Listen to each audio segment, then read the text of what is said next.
नमस्कार। मेरे चैनल में आप सभी का बेहद स्वागत है। माँ बमलेश्वरी के दर्शन करने के बाद हमारे मन में कुछ सवाल पैदा हुए हैं, जैसे कि आखिर ज़मीन से कितनी फीट की ऊंचाई पर माँ का रास्ता है? आखिर यहाँ का क्या इतिहास है जो माता के इस मंदिर का निर्माण करवाया है? आखिर कितनी सीढ़ियाँ चढ़ने के बाद हमें बमलेश्वरी माँ के दर्शन होते हैं? तो दोस्तों, आज हम इस वीडियो के माध्यम से इन्हीं सब सवालों के उत्तर देने वाले हैं। इन्हें सुनने से पहले आप मेरे चैनल को लाइक और सब्सक्राइब तो ज़रूर कर दीजिएगा और वीडियो के अंत तक ज़रूर बने रहिएगा। प्रेम अगर सच्चा हो तो पूरी कायनात आपको उससे मिलाने की कोशिश करती है। कुछ ऐसा ही उदाहरण है माँ बमलेश्वरी मंदिर का, जो प्रकट हुई थी दो प्रेमियों को मिलाने के लिए। यूँ तो देश में हजारों लाखों देवी माँ के मंदिर हैं, लेकिन क्या आप जानते हैं कि देश में एक मंदिर ऐसा भी है जो कि लगभग 2200 पुरानी एक प्रेम कहानी से जुड़ा हुआ है? जी हाँ, दरअसल छत्तीसगढ़ के राजनांदगांव जिले के डोंगरगढ़ में पहाड़ी पर माँ बमलेश्वरी का भव्य मंदिर स्थित है। डोंगरगढ़ में 1600 फीट ऊंची पहाड़ी पर माँ बमलेश्वरी का प्रसिद्ध मंदिर है। मंदिर की अधिष्ठात्री देवी माँ बगलामुखी ही हैं, जिन्हें माँ दुर्गा का स्वरूप माना जाता है। 1000 से ज़्यादा सीढ़ियाँ चढ़कर हर दिन माँ के दर्शन के लिए वैसे तो देश के कोने कोने से श्रद्धालु यहाँ पर आते हैं। जो ऊपर चढ़ नहीं पाते उनके लिए माँ का एक मंदिर पहाड़ी के नीचे भी है, जिसे छोटी बमलेश्वरी माँ के रूप में भी पूजा जाता है। अब माँ के मंदिर में जाने के लिए रोपवे भी लगाया गया है। छत्तीसगढ़ में माँ बमलेश्वरी के रूप में ये पूजी जाती हैं। मंदिर की ख्याति देश विदेश तक है। ऊपर बड़ी बमलेश्वरी और नीचे स्थित छोटी बमलेश्वरी विराजित हैं। इन्हें एक दूसरे की बहन भी कहा जाता है। ऊपर तक पहुंचने के लिए लगभग 1100 सीढ़ियां चढ़नी पड़ती हैं। ऐसी मान्यता है यहाँ के संबंध में कि यहाँ सच्चे मन से मांगी गई हर मुराद पूरी कर देती हैं। यही वजह है कि नवरात्रि पर लाखों की संख्या में श्रद्धालु माता के श्री चरणों में आशीर्वाद लेने के लिए यहाँ पर आते हैं। अष्टमी पर माता के दर्शन करने तो घंटों लाइन में लगा रहना पड़ता है। बावजूद इसके यहाँ हर साल भीड़ बढ़ती ही जा रही है और बड़ी संख्या में श्रद्धालु पैदल भी माता के दरबार में पहुँचते हैं। इसका इतिहास, जो कि करीब 2200 वर्ष पुराना है, कहा जाता है कि लगभग 2200 साल पहले माधव नल और कमन कंदला की प्रेम कहानी से महकने वाली इस कामाख्या नगरी में राजा वीरसेन का शासन था। यहाँ संतान की कामना के लिए उन्होंने भगवती दुर्गा और शिवजी की उपासना की थी। इसी के फलस्वरूप इन्हें एक साल के अंदर पुत्र रत्न की प्राप्ति हुई थी। वीरसेन ने पुत्र का नाम मदन सेन रखा। माँ भगवती और भगवान शिव के प्रति आभार व्यक्त करने के लिए राजा ने माँ बमलेश्वरी का मंदिर बनवाया। वहीं बाद में मदन सेन के पुत्र कामसेन ने राजगद्दी संभाल ली। माना जाता है कि कामसेन उज्जैन के राजा विक्रमादित्य के समकालीन ही थे। कला, नृत्य और संगीत के लिए विख्यात कामाख्या नगरी में कामकंदला नाम की एक राजनर्तकी थी। वह नृत्य कला में निपुण और अप्रतिम सुंदरी थी। उसकी सुंदरता और नृत्य कुशलता के चर्चे तो दूर दूर तक थे।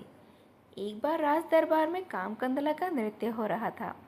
उसी समय माधवनल नाम का एक संगीतज्ञ राज दरबार के समीप से गुजरा और उस संगीत में खो सा गया। संगीत प्रेमी होने के कारण माधवनल ने दरबार में प्रवेश करना चाहा, लेकिन दरबारियों ने उन्हें अंदर नहीं जाने दिया।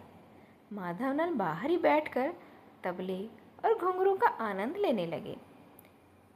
माधवनल को लगा कि तबला वादक का बायां अंगूठा नकली है और नर्तकी के पैरों में बंधे घुंघरू के एक घुंघरू में कंकड़ ही नहीं है। इससे ताल में अशुद्धि आ रही है। तब वह बोल पड़ा, मैं व्यर्थ में यहाँ चला आया। यहाँ के राज दरबार में ऐसा एक भी संगीतज्ञ नहीं है जिसे ताल की सही पहचान हो और वह अशुद्धियों को पकड़ सके। द्वारपाल ने उस अजनबी से अपने राजा और राज दरबार के बारे में ऐसा सुना तो उसने उसे तत्काल रोका और वह तुरंत ही राज दरबार में गया और उसने राजा को सारी बातें बताई। तभी राजा की आज्ञा पाकर द्वारपाल उन्हें सादर राज दरबार में लेकर गया।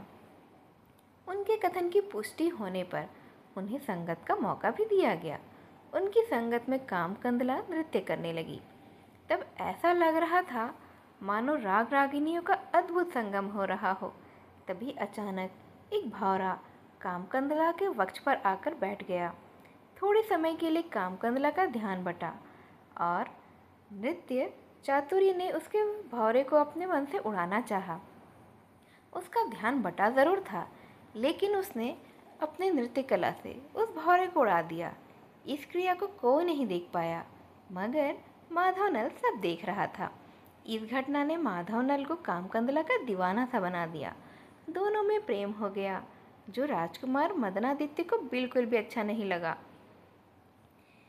इसी तरह से एक बार माधवनल की संगत में कामकंदला नृत्य कर रही थी। बहुत ही अच्छी प्रस्तुति के बाद राजा ने प्रसन्न होकर माधवानल को पुरस्कार दिया, लेकिन राजा के द्वारा दिया गया पुरस्कार उन्होंने राजनर्तकी को दे दिया। इससे राजा कुपित हो गए। राजा ने उन्हें तत्काल ही राज्य की सीमा से बाहर जाने का आदेश दे दिया, लेकिन माधवनल राज्य से बाहर न जाकर डोंगरगढ़ की पहाड़ियों की गुफा में ही छिप गया। कामकंदला अपनी सहेली माधवी के साथ छिपकर माधवनल से मिलने के लिए वहां आया करती थी। दूसरी तरफ राजा कामसेन का पुत्र मदनादित्य पिता के स्वभाव के विपरीत नास्तिक और अय्यास प्रवृत्ति का था। वह कामकंदला को मन ही मन चाहता था और उसे पाना चाहता था। मदनादित्य के डर से कामकंदला उससे प्रेम का नाटक भी करने लगी थी। एक दिन माधवनल रात्रि में कामकंदला से मिलने उसके घर पर था कि उस वक्त मदनादित्य अपने सिपाहियों के साथ कामकंदला से मिलने चला आया। यह देख माधवनल पीछे के रास्ते से गुफा की ओर निकल गया। घर के अंदर आवाज आने की बात पूछने पर कामकंदला ने दीवारों में से अकेले में ही बात करने की बात कह दी। इससे मदनादित्य संतुष्ट नहीं हुआ और अपने सिपाहियों से घर पर नजर रखने को कहकर महल की ओर चला गया।